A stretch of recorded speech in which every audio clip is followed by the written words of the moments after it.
Klinikamiz joylashgan lokatsiyasi haqida ozgina tushuntirib o'tib ketaman.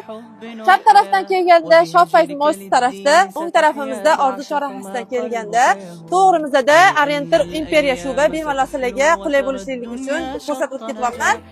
To'g'risida mana Hajjomadil klinikasi turibdi. Demak, topib kelaverasiz.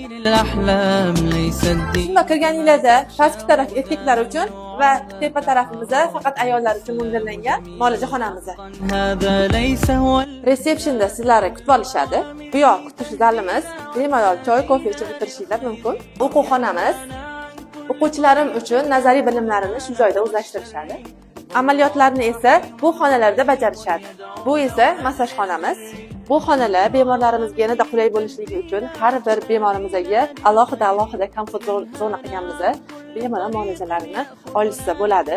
Bu zona esa alohida ayollar uchun yuz hijomasi hamda keyingi kushetkamiz vaginal yuzuru muolajasi uchun mo'ljallangan. Har bir xonamiz alohida bir-birligini ko'rmagan holatda foydalaniladi. Klinikamizdagi barcha sharoitlar faqat sizlar uchun. Keling, tashrif buyuring, tashrifingizdan xursand bo'lamiz.